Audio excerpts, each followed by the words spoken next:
Junction Witch. This happened to me when I was 11 years old. I'm from Toronto, Canada, and anyone who lives here know the Junction, it's an old neighborhood with older style buildings but still very, very busy. Every Saturday, my mom and I would go grocery shopping at a store called No Frills. It's a cheaper no-name brand store. On this particular day, my mom wanted to shop at the post office up the street first before heading in for groceries. We were walking along the sidewalk when I saw a butterfly, and being a kid, I got distracted and accidentally bumped into an old lady passing by.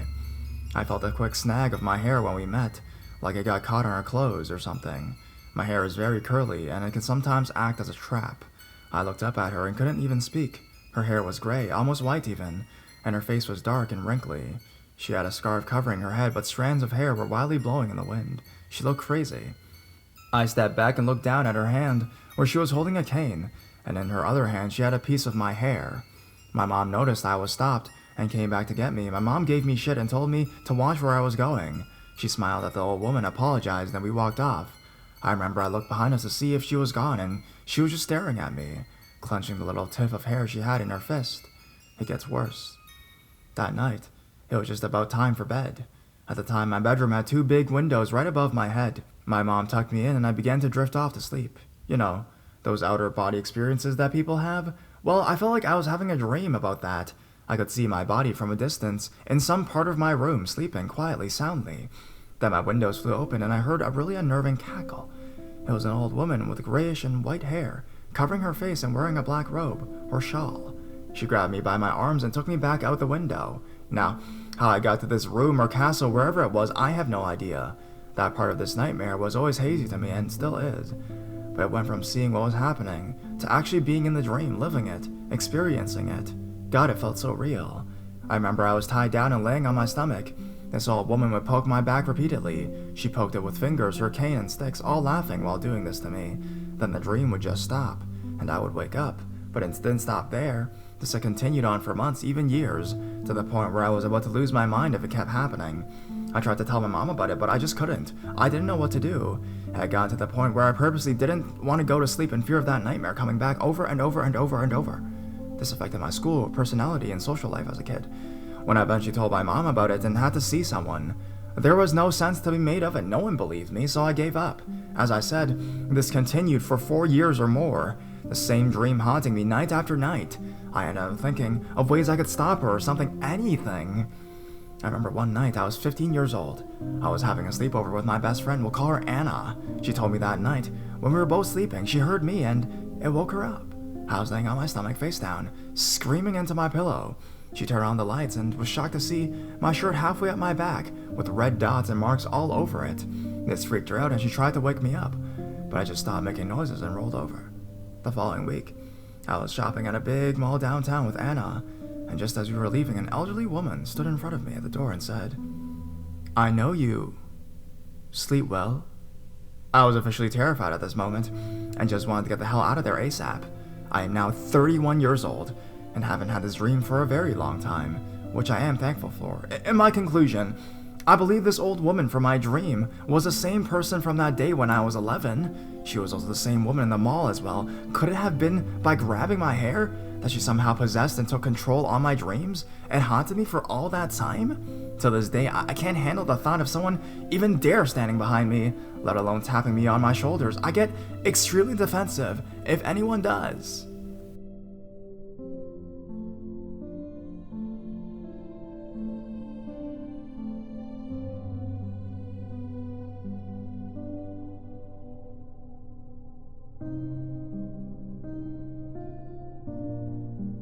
Coins and guitar picks. I hinted at these two occurrences in the comments of my last submission and was encouraged to post them. They are not scary, but they are weird. They are not connected, except that I was there at the time for both of them. A few weeks ago, I was in the basement of University Hospital in London, Ontario. I was dropping off information about upcoming knee surgery to one of my therapists. To leave, one must walk down a hallway, go through a set of doors, then cross another hallway, diagonally to the doors that led to the reception area. There is not a high volume of people in these basement corridors. When I left through the first hallway door, about to cross the second hallway diagonally, I heard a noise to my right. I identified the sound immediately. It was the sound of a coin that had fallen. I have super senses in this regard due to my Dutch heritage. I spun my head to the right to see a coin rolling from an inch of the wall adjacent to me, and then rolling across the hallway until it hit the wall across from me, where it came to a stop. I was rooted to the concrete, looking for a plausible source for this, as I thought I was alone. To the left of me, the hallway went for about 60 feet, completely empty, and to the right for at least 100 feet, and again, completely devoid of people. There was a folded-out wheelchair not too far away, but that is all. I stood there for a few seconds, wondering how this was possible. I finally walked over to the coin and picked it up. It was Canadian. 1964, 5-cent piece. The condition was very good and looked to have oddly very little wear due to circulation. I walked through the door to reception and asked them if the place was haunted and described what had happened. They both found it curious, but no experiences themselves. The date 1964 has no significance I can think of, and other than its obvious worth, neither does a 5-cent coin. Although I set the coin aside in my entry closet when I got home, and saw it there for about a week, I cannot find it now. Perhaps I picked it up and put it in my pocket with other change and spent it, but I don't think I would have been that absent-minded. My wife says that she did not pick up the coin either. As I write this, I recall this is not the first time I had coins fall next to me. About 10 years ago, I was 5 minutes into a shower, and a 5-cent and 10-cent piece fell next to me on the tile floor. The second unrelated occurrence was 2 weeks ago. We were sitting at the supper table, which doubles as my wife's marking table, high school teacher. When she lifted up a report to set the table for breakfast, there were 2 guitar picks underneath it. She asked me and my daughter, who was visiting, if we had put them there. Neither of us had. I asked her if she recognized the guitar picks, and she did. They were hers, and both had been sitting on the upright piano for well over a year. We asked the obvious questions about the picks being moved with the papers, but she says that the papers were never near the piano. This was not the first time we had objects move in the house, but it has been many years since that has happened. The previous odd things were the classic, have you seen the car keys thing? You look all over for them, and then they appear in the spot you look for them first. A half hour previous. As much as we try to not invite disembodied visitors here, it might seem that occasionally we cross paths. This amount of activity I can tolerate. It is not scary and makes for interesting conversation, I guess. I would not like it to go much further. At home, anyways.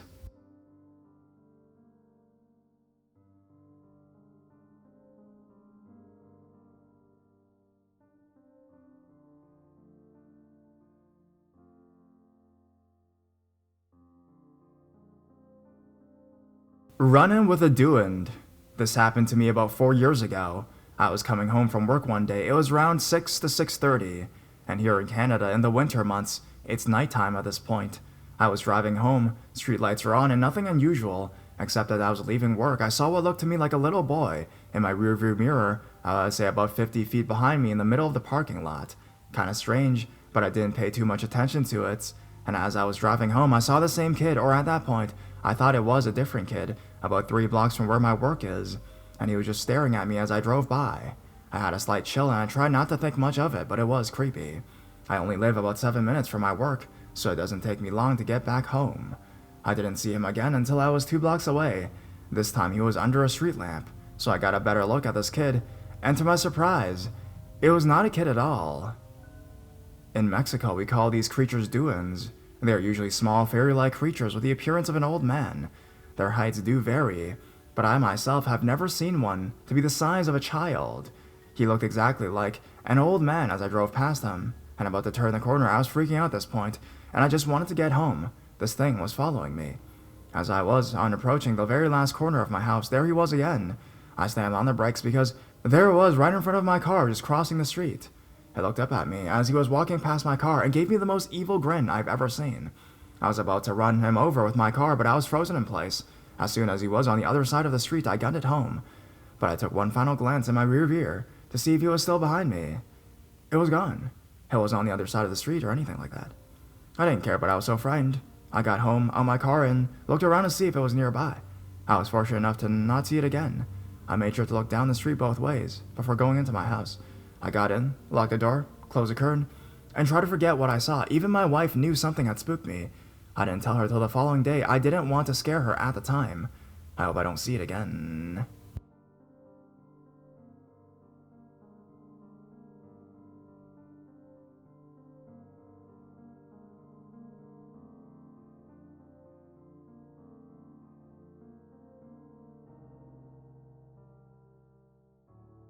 Tall, skinny silhouette spotted multiple times in Vancouver, W at 88th and Ward. So my brother tells me about this thing that people keep seeing in like the $200,000 a year area of Vancouver, where everybody has at least half an acre to go with their house, and people have like horses and shit. He lives with his dad's widow named Wednesday and her son. They've got about 2 acres, lots of trees placed sporadically on their property. My brother hosts his parties and stuff there. They've got a fire pit. Anyways, he tells me that Wednesday was up smoking on her porch at like 5 a.m. yesterday and saw something crossing the street. There's a couple distant streetlights at the end of the road, and like porch lights, but it's not as well lit as a suburb. The thing she sees is tall and very skinny, but it's just a silhouette. She sees it walk diagonally away from her towards a tree line across the street. The cat flips out. Then my brother tells about the Christmas party last year, and how a bunch of drunk 20-somethings were playing hide-and-seek in the dark, but stopped when everyone saw something tall and lanky walking after them, and heard chains rattling. Also, he had an ex about 3 years ago smoking in the backyard, but everyone else went in because they didn't smoke, and she went in and flipped out because she saw the same thing, something tall and skinny as a silhouette, standing around the fire pit. My brother said it's about 6 or 7 feet tall. The last weird thing is that there is frequently a high-pitched hum around 2 in the morning that's super loud. I'm gonna hit that shit with flashlights and cameras very soon.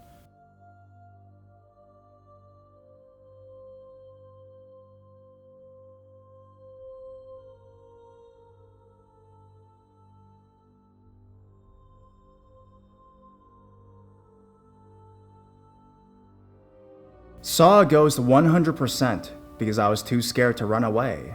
1999, Toronto, Canada. I've been swearing by this story since 1999. I was in grade 8 in Toronto, Canada. This was mid-December, and my Catholic school was doing a school play, Birth of Christ, at a church right by Bathurst and Bloor, called St. Peter's Church. I showed up earlier than anyone to prepare, around 6:45 p.m. It was already dark outside. The church is very old. You can Google photos and see for yourself.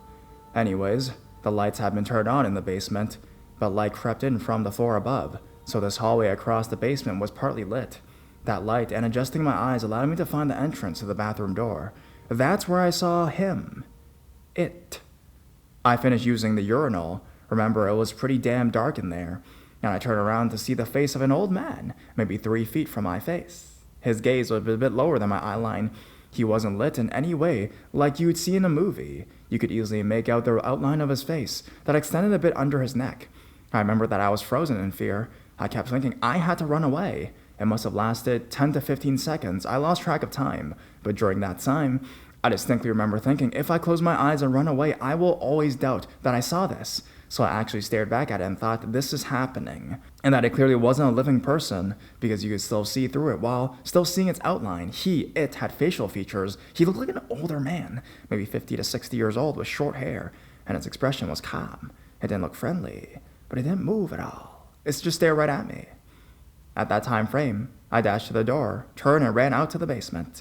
About 10 minutes later, my classmates showed up and they joked that it was probably an old man waiting to use a urinal. Only my close friends believed me. I would have doubted myself after 20-ish years of remembering it.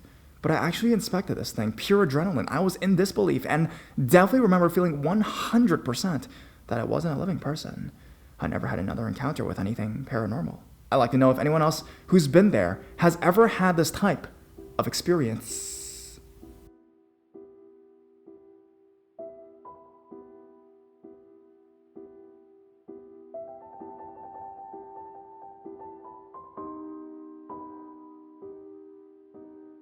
Primrose Ghost. My experience happened last summer in Toronto, at the Best Western Primrose Hotel. Every Canada Day weekend, my boyfriend of 3 years and myself, along with a group of our wildest friends, spent 2 days partying in the sun with thousands of others on the Toronto Island. After spending the day drinking, dancing, and enjoying a number of our favorite artists, my boyfriend and I decided to cab back to our hotel at Carlton Street and rest up for day 2. I shower, dry my hair, jump into bed, and put on a movie. My boyfriend is already asleep, mouth open beside me on the bed. Behind him is a space large enough only for a bedside table, squeezed between the bed and the wall that separates the bathroom from the rest of the hotel room. Plastered on that wall is a cream and pale, green-stripped wallpaper pattern. I make it through the first movie and then another. I check my phone and somehow it's already 5 a.m. I am dead tired, but my mind is busy, so I decide to turn off the TV and try to relax. I stare at the ceiling for 30 minutes. It is then that I hear whispering. I listen to the whispering for a minute or two. I am a firm believer in the afterlife, and I've always tried to keep myself open and receptive to messages from the dead. I then notice that the whispering is coming from a familiar pair of lips. My boyfriend is speaking to somebody in his dreams.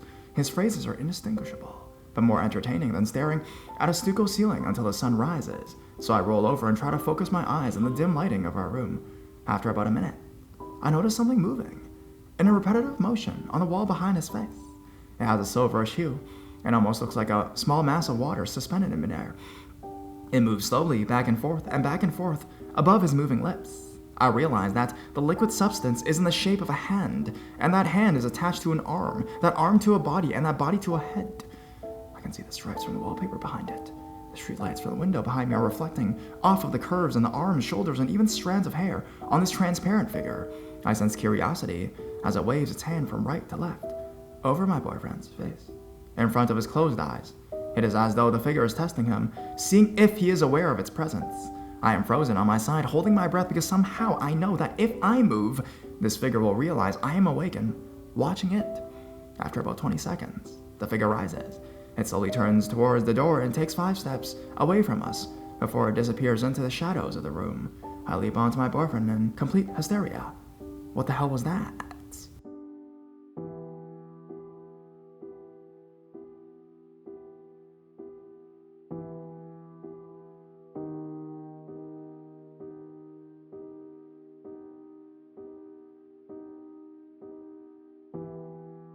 My horrifying date. Greetings again, everyone. Now I know that I posted earlier today, then fell asleep, so apologies to the comments, but I couldn't help but share this story. It still freaks me out now. So to give you an idea of things going on at this time, it was about 3 years ago, and I was happily dating someone, my now ex, who also had experiences with the paranormal. We had to decide to go back to the place where it all kind of began. We had been dating for a while and thought it would be fun to revisit the place we had our first date at. This place was known as Hogsback, a park located in Ottawa, Ontario. Now it was fairly late, so it was getting dark out, but this wasn't anything that we weren't used to. I first started noticing unusual happenings when we came to a clearing along the path. We walked in on an area just outside the park known as Mooney's Bay. Upon reaching the clearing, I would hear footsteps coming towards us from the trees at the edge of the clearing, yet no one was there. I shook it off as paranoia and we kept walking. The closer we got to our destination, though, I started to notice the air getting thicker. Figuring I was just paranoid again, I didn't say anything to my girlfriend. However, by the time we got to our destinations, the air was so thick it was hard to breathe. We sat down on the rocks by the small rapids and didn't say a word to each other. There was a feeling of being watched from every angle and another feeling of something coming. No matter where I looked, I couldn't see anything. After a few minutes, my girlfriend says, "We need to go." I decided to play dumb and ask why. She looked at me concerned and simply responded with, "You don't feel that?" I admitted that I had, and that I had for some time. She told me the same, and we immediately got out of there. We quickly walked out of the park, but the air remained thick, and the feeling of being watched followed was as strong as ever. I figured surely that whatever it was must be tied to the land or possibly the water, so as soon as we could, we left the area and crossed the streets. Unfortunately, it would seem I was wrong, because the feelings were still there and the air was still thick. We quickly made our way to the street knowing that there was a church nearby. We figured holy ground would be safe. About halfway to the church, I looked back to see if I could see the thing following us. In the distance, all I could make out was a very tall, shadowy entity standing under streetlights. It was tall and thin, but had very broad shoulders. Its arms and legs were unnaturally long. It had long, pointy-looking fingers. I couldn't see its head, or even if it had one. It was roughly as tall as the streetlight itself. I immediately told my girlfriend that we needed to keep moving, and if possible, move faster, because we were being followed by this thing. Upon arriving at the church, I thought we were finally going to be okay. I took one step onto the grounds when a loud voice rang through my head and informed me that we were on holy ground and we were unwelcome and that we were not to get any closer to the church. I stopped my girlfriend at this point and informed her of what I just heard. We sat on the giant rock at the edge of the property, figuring it would do for at least a short time. We were tired and worn out and needed to sit. I kept feeling like someone was watching us from the church. After a while, my girlfriend informed me that we had to go, as she just saw a woman in a white dress cross the road staring at us before vanishing. We got up and made our way back to my apartment. When we finally got back, things felt normal again for a while. We sat in my room and were about to go to bed when the air got cold again. I heard a voice that I can only describe as melodic, yet raspy, echo through my mind. I know where you are. As I said this, images of the shadowy being standing on the end of the street, looking up at my window, started racing through my mind. Needless to say, my girlfriend and I didn't sleep that night. As soon as the buses started running again, we caught one and went back to her place to sleep. I've never went to that place since. I often wonder what that thing could have been.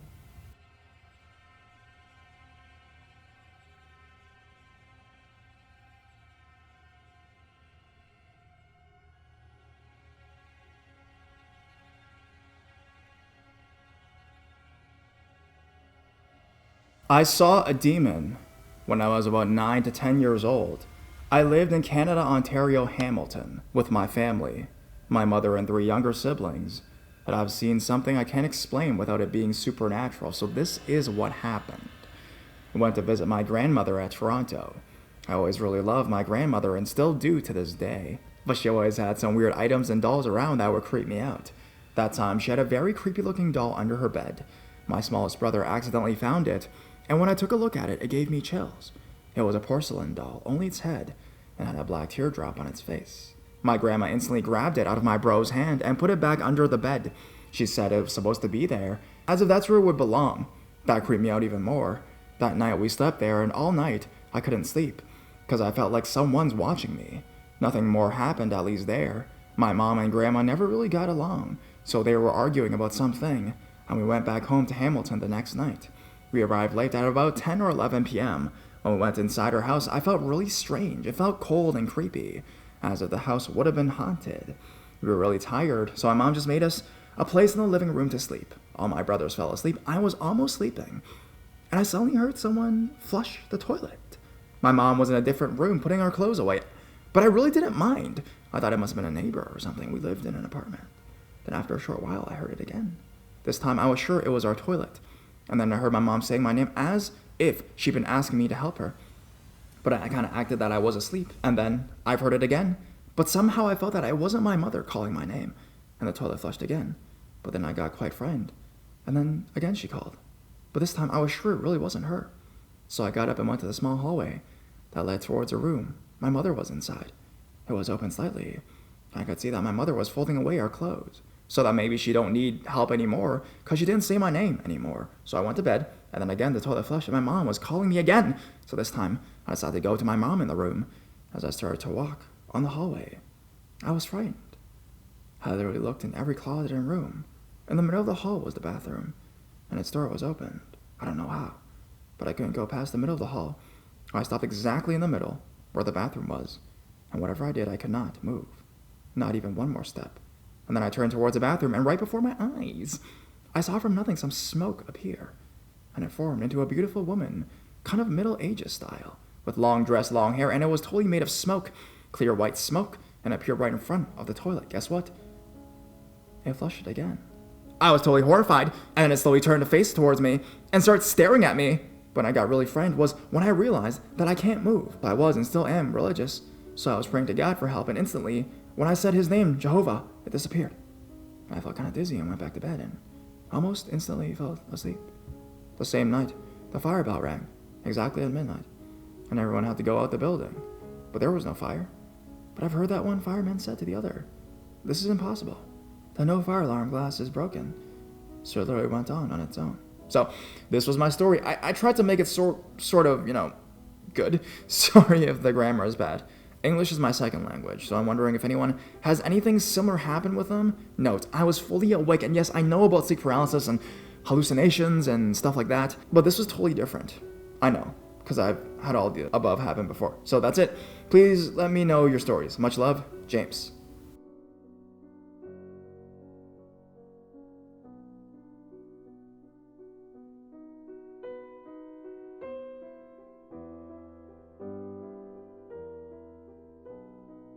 Ball of red light back in 1994.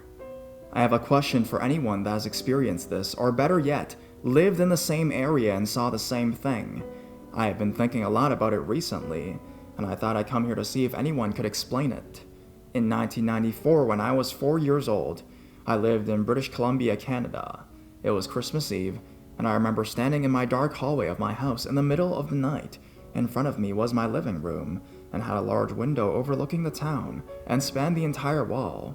While looking out, I saw a red light that was slightly larger than the stars, and was moving a decent pace across the sky. Right now, I can rule out traffic given the angle I was looking at, and where the road was, from the window, as well as the streets were covered in plenty of snow, meaning there were little to no cars. Being 4 years old, I believed it to be Rudolph, and decided to go back to bed. Fast forward 17 years later, and I'm having coffee with my mother. I tell her about the story, and she asks me where it was and when it was. I tell her. She then tells me that same night, she saw a red light outside her bedroom window, except it was right in front of it.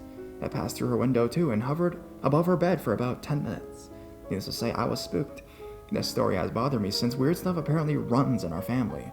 I want to share this experience and see if I can get any information. Sorry for the long read, and thank you if you stuck around.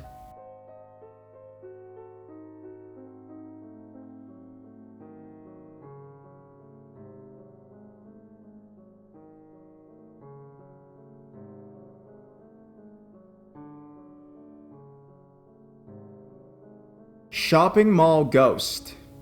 I own a retail store, which leases a space in the shopping mall. I've been there 5 years, and I have numerous stories of ghosts which reside there, and have been there for some time. I was warned about the ghosts, which all the tenants have termed Henry, when I moved in 5 years ago, and was working late nights after everything was closed.